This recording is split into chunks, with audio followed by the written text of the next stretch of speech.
Hi, class. It's good to see you again. Today I'm going to read Black Beauty by Anna Sewell, Chapter 12, A Stormy Day. One day late in the autumn, my master had a long journey to go on business. I was put into the dog cart and John went with his master. I always liked to go in the dog cart. It was so light, and the high wheels ran all along so pleasantly. There had been a great deal of rain, and now the wind was very high and blew the dry leaves across the road in a shower. We went along merrily till we came to the toll bar and the low wooden bridge. The river banks were rather high, and the bridge, instead of rising, went across just level, so that in the middle, if the river was full, the water would be nearly up to the woodwork and planks. But as there were good substantial rails on each side, people did not mind it.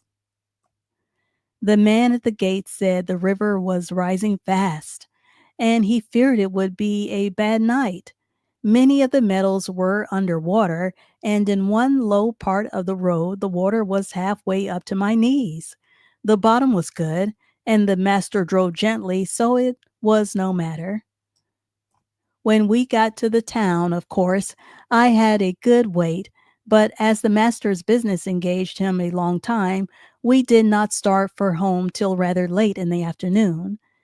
The wind was then much higher, and I heard the master say to John, he had never been out in such a storm, and so I thought, as we went along the skirts of a wood, where the great branches were swaying about like twigs,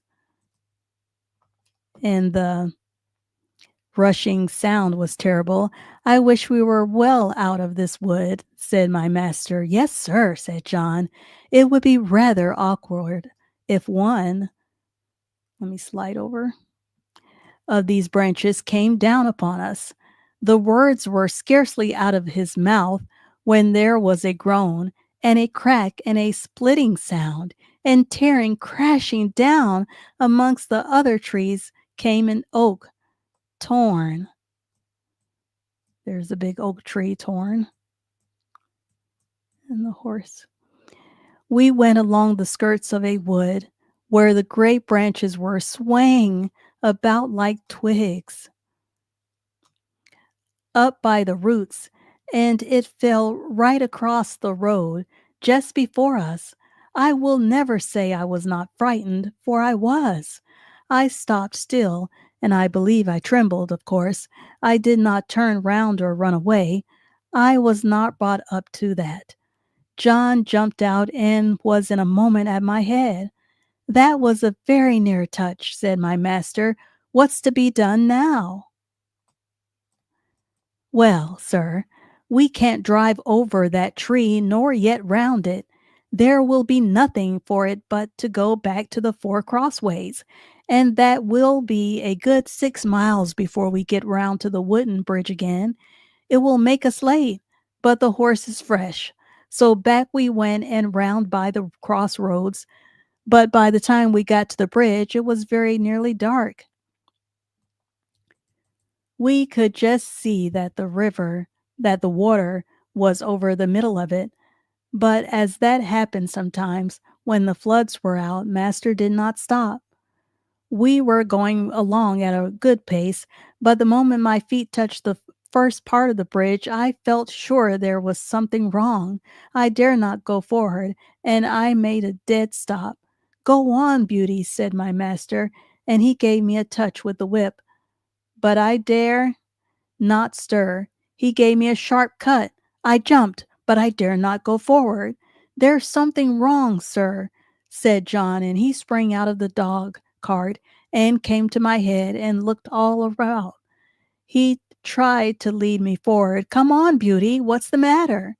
Of course, I could not tell him, but I knew very well that the bridge was not safe. Just then, the man at the toll gate on the other side ran out of the house, tossing a torch about like one mad.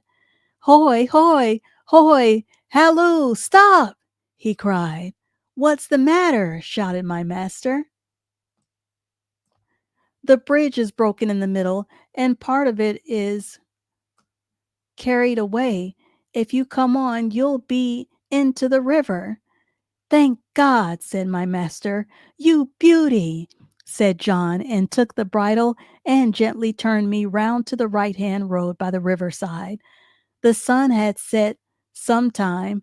The wind seemed to have sold off after that furious blast which tore up the tree. I grew darker and darker, stiller and stiller. I trotted quietly along, the wheels hardly making a sound on the soft road. For a good while, neither Master nor John spoke, and then Master began in a serious voice. I could not understand much of what they said, but I found they thought if I had gone on as the master wanted me, most likely the bridge would have given way under us, and horse, chaise, and chassis master, and man would have fallen into the river, and as the current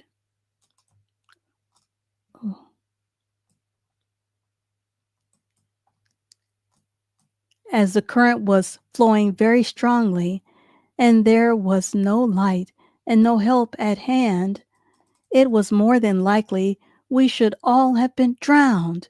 Master said God had given men reason, by which they could find out things for themselves, but he had given animals knowledge which did not depend on reason, which did not depend on reason, and which was much more prompt and perfect in its way, and by which they had often saved the lives of men. John had many stories to tell of dogs and horses and the wonderful things they had done. He thought people did not value their animals half enough, nor make friends of them as they ought to do. I am sure he makes friends of them if ever a man did.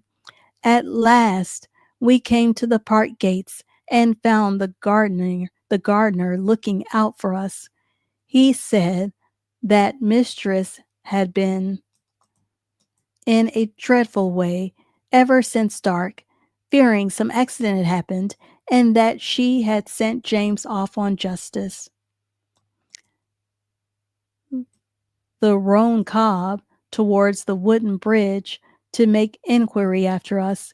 We saw a light at the hall door and at the upper windows, and as we came up, mistress ran out, saying, "Are you really safe, my dear? Oh, I have been so anxious, fancying all sorts of things. Have you had no accident?" "No, my dear, but if your black beauty had not been wiser than we were, we should all have been carried down the river at the wooden bridge." I heard no more as they went into the house, and John took me to the stable. Oh, what a good supper he gave me that night, a good bran mash and some crushed beans with my oats, and such a thick bed of straw, and I was glad of it, for I was tired. And that is the end of chapter 12. That is such a very nice picture, the way they drew it with the horse and the tree and the storm. Yes, it was definitely a stormy day in this chapter. If you haven't already subscribed to my channel, Adult Literacy and English Language, please do so you can enjoy more stories like this. And let me know in the comment section any stories that you would like for me to read next time. I'll be glad to do so if I can get a hold of the book. And also share this story on your social media with others who you know are learning to read. I thank you for watching, and I'll see you all in the next one, Lord willing. Thanks for watching. Thanks for listening. Bye.